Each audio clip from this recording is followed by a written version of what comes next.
नमस्कार मंडळी, मयुरीज किचनमध्ये तुम्हा सर्वांचं खूप खूप स्वागत आहे. सध्या ही व्हायरल झालेली रेसिपी तर आपण अनेकदा पाहिली असेल वेगवेगळ्या सोशल मीडिया प्लॅटफॉर्मवरती. तर मी सुद्धा ट्राय केली आहे ही मस्त अशी कासरगोड चकली. तर ही चकली बनवण्यासाठी खजूर घ्यायचे, नॉर्मल ओला खजूर जो असतो त्याच्या बिया काढून मिक्सरच्या भांड्यामध्ये घालायच्या. 7 ते 8 घेतलेले आहेत खजूर. त्याच्यामध्ये चमचाभर लाल तिखट घातली आहे, लिंबाचा रस घालते आणि थोडंसं विनेगर घालते. नसेल तर स्किप केलात तरीसुद्धा चालेल. चवीनुसार मीठ घालायचं आणि सुरुवातीला मी थोडंच पाणी घालते. जसं जसं आपण मिक्सरमध्ये वाटू तसं तसं पाणी ॲड करायचं, कारण का आपल्याला ना ह्याची एक पेस्ट तयार करून घ्यायची आहे.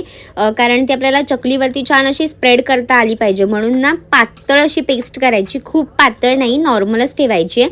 मिक्सरचं भांडं बंद करून मी मिक्सरमध्ये ही पेस्ट वाटून घेते.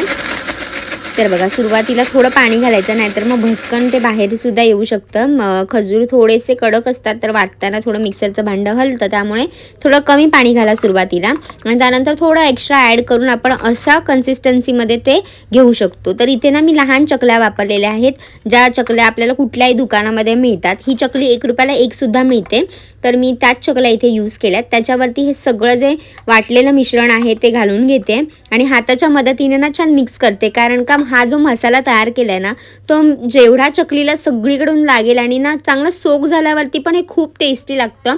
असं लगेच मिक्स करून खाल्ल्यावरती मस्त कुरकुरीत, मला तर ना एकदम मस्त समोसा चाट वगैरे सारखा असा फ्लेवर आला. तुम्हाला कसं लागलं हे किंवा तुम्ही ट्राय केलं असेल तर मला कमेंटमध्ये नक्की सांगा. जर तुम्ही मयुरीज किचनला अजूनपर्यंत सबस्क्राईब केलं नसेल तर लगेच जा, सबस्क्राईब करा आणि बेल आयकॉनवर क्लिक करायला विसरू नका, म्हणजे जेव्हा केव्हा मी माझी नवीन रेसिपी अपलोड करेल तेव्हा तुम्हाला त्याचं नोटिफिकेशन मिळेल. तर हे ना सगळं मस्त मिक्स केलं आहे मी आणि एक एक चकली पुन्हा ज्या जागेवरती होती तिथे लावून घेते आणि हे दिसायला एकदम कमाल लागतं. वरतून तुम्हाला हवं ना तर मस्त चिरलेली फ्रेश कोथिंबीरसुद्धा घालू शकता, शेवसुद्धा घालू शकता आणि हे कमालच लागतं टेस्टला. नक्की ट्राय करून पहा. मी हे पहिल्यांदाच ट्राय केलं आहे. तर इंटरनेटवरती ही व्हायरल झालेली रेसिपी मस्त एकदम सोपी आहे आणि तितकीच हेल्दीसुद्धा आहे ही, कारण खजूर आहे ह्याच्यामध्ये. तर मस्त चकलीला एक वेगळा ट्विस्ट देऊन ही मस्तच लागतं. तर मस्त माझी ही रेसिपी बनून तयार झाली आहे, कमाल होती. लहान मुलांना सुद्धा हे खूप आवडेल, तर नक्की ट्राय करा. तुम्हाला हे आवडलं असेल ना तर लाईक करा, शेअर करा आणि सबस्क्राईब करायला विसरू नका. मी जेव्हा हे खाल्लं तेव्हा माझ्या तोंडातून फक्त वाव हेच निघालं, कारण हे चवीला खूप टेस्टी होतं. मी कल्पना नव्हती केली की हे खूप छान लागेल, तर हे खूपच मस्त होतं. तर तुम्ही सुद्धा हे नक्की ट्राय करून पहा.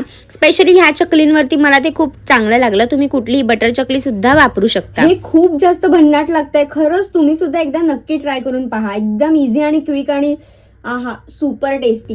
ट्राय करा, निरोगी खा आणि निरोगी राहा.